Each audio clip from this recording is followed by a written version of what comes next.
لا إله إلا الله محمد رسول الله لا إله إلا الله محمد رسول الله لا إله إلا الله.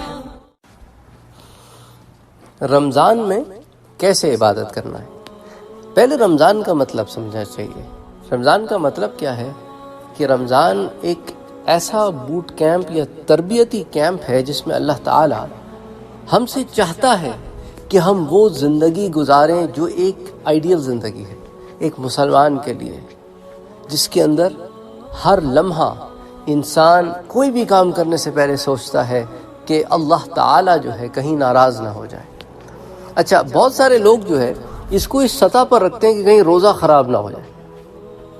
اس کو آپ ایک سطح اور اوپر لے جائیں.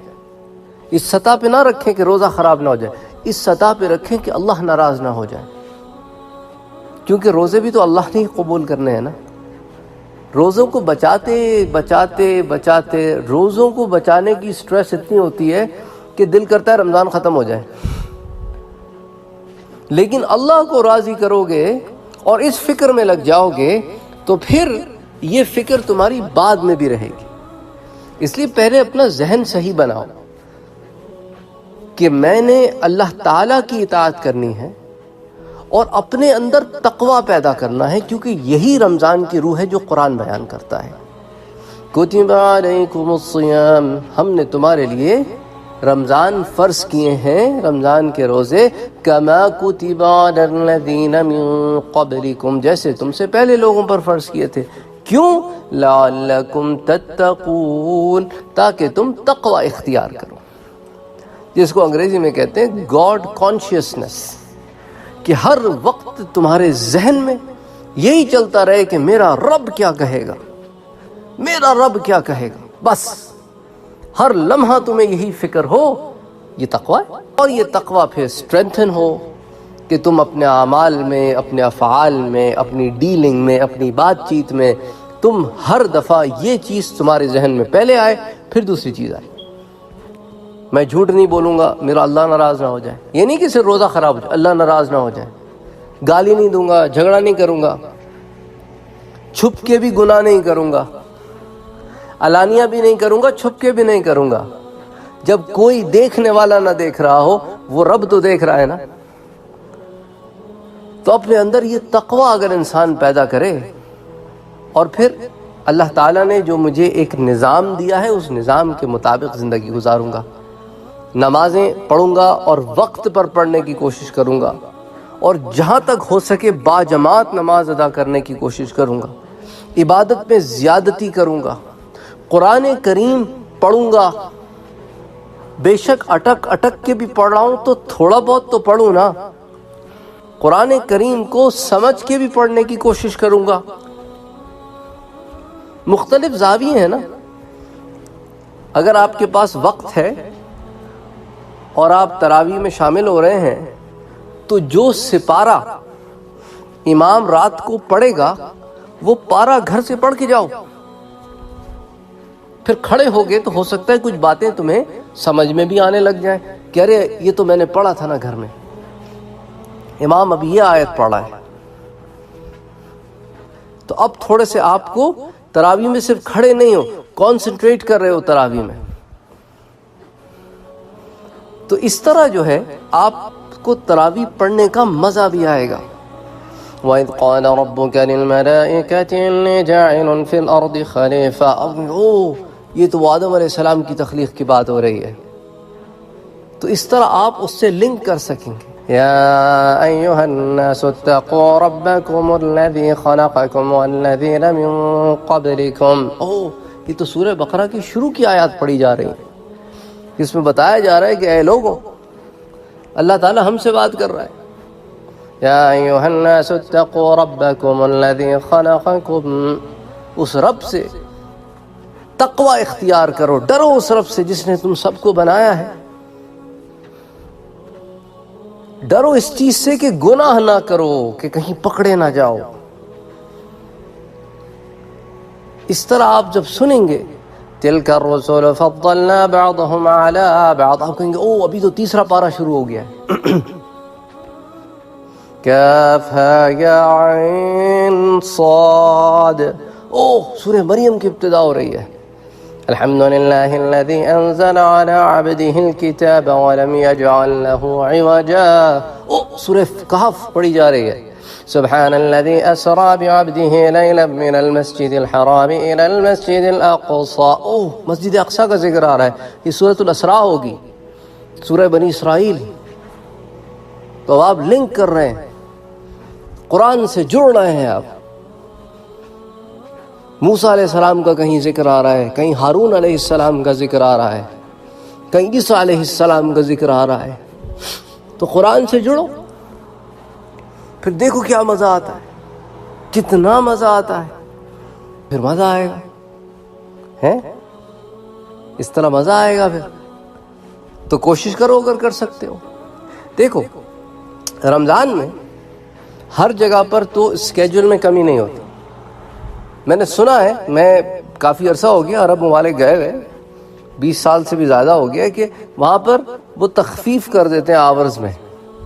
لوکلز کے تو کرتے ہیں, خارجیوں کے پتہ نہیں, جو خارجی سے مراد جو باہر سے لوگ آتے ہیں ایکسپیکٹریٹ, جو وہاں کے نیشنلز نہیں ہوتے, ان میں بھی شاید کچھ کمی ہوتی ہے آورز میں, اسپیشلی وہ لوگ جو فیلڈ میں کام کرتے ہیں.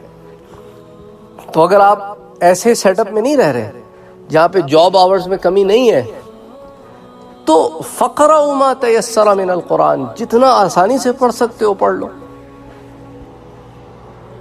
لیکن تمہاری نیت تو اللہ تعالیٰ جانتے ہیں نا کہ تم نے کوشش کی ہے. دیکھو روزی کمانا, رزق کمانا, حلال رزق کمانا وہ تم پہ فرض ہے, کیونکہ تم نے آگے اپنی فیملی کے لیے کمانا ہے. ان کو کھلانا بھی تو ہے, ان کی جائز خواہشات بھی تو پوری کرنی ہے, گھر بھی تو چلانا ہے, وہ تو تمہارے فرائض میں سے ہے. لیکن ساتھ ساتھ اگر نوافل کی زیادتی کر سکتے ہو تو محنت کرو. دیکھو لا اکراہ فی الدین, دین میں کوئی زور زبردستی نہیں ہے. جو فرائض ہیں ان کا ادا کرنا تم پر واجب ہے. جو نفلی یا زائد عبادات ہیں وہ صرف یہ نہیں ہے کہ تم مصلی پہ بیٹھے رہو, تمہارا رزق حلال کمانا بھی عبادت ہے, اور تمہارا تھک کر سو جانا بھی عبادت ہے. کہ تم نے رزق حلال میں اتنی محنت کی کہ اب آرام کر رہے ہو کہ پھر رزق حلال کماؤ گے.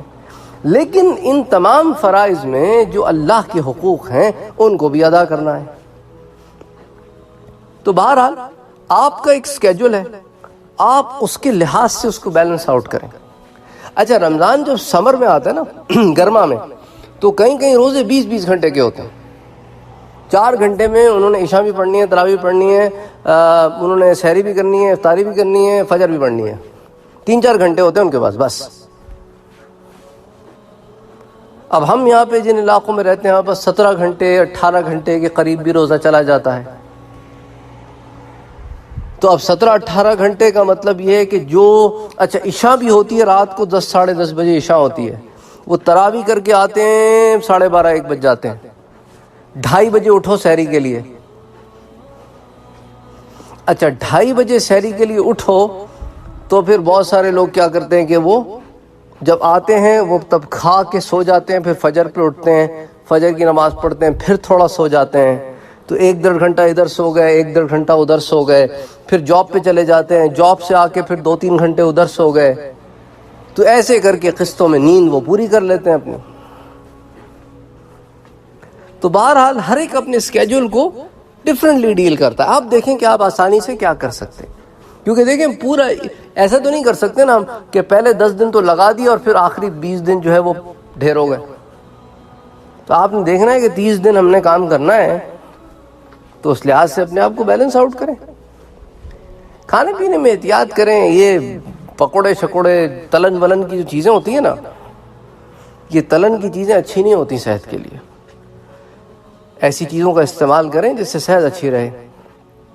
اکثر لوگوں کا تو ویٹ بڑھ جاتا ہے رمضان میں, کیونکہ وہ جو ٹکا کے افطاری کرتے ہیں, پھر ٹکا کے کھانا کھاتے ہیں, پھر ٹکا کے سحری ہوتی ہے.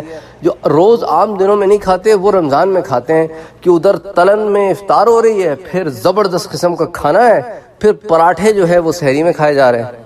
سبحان اللہ. اور کام دھیلے کا نہیں ہے, جا کے کرسی پہ بیٹھ جانا ہے دفتر میں. تو اب اس طرح تو کرو گے تو پھر صحت بگڑے گی. تو خیال کرو ہر چیز بیلنس کر کے چلو، کیونکہ مسلمان بیلنس کر کے چلتا ہے۔ تو کہنے کا مقصد یہ ہے، جو پوری لمبی بات کی ہے میں نے، کہ دیکھو اپنے فرائض کو، اپنے واجبات کو، اپنی ذمہ داریوں کو، اور اس لحاظ سے پھر تم اپنے رمضان میں ایک ذہن بناؤ کہ میں نے بہتر مسلمان بننا ہے، رمضان کے آخر تک میرے میں ایک چینج آنی چاہیے، اور وہ چینج ایسی ہونی چاہیے جس کو میں آگے بھی لے کے جا سکوں۔ ایسا نہ ہو کہ رمضان کے بعد پھر اس چینج کو میں واپس ویسی ہو جاؤں جیسے پہلے تھا۔ تو انشاءاللہ پھر جیسے جیسے رمضان میں بھی پھر اس پر بات ہوتی رہے گی، لیکن رمضان سے پہلے بس ابھی فی الحال اپنا ذہن بناؤ کہ میں نے یہ کام کرتا تھا، غلط ہے نہیں کروں گا، یہ کام کرتا تھا اچھے ہیں اور کروں گا، یا کم سے کم انہی پر قائم رہوں گا۔ وما علینا الا البلاغ۔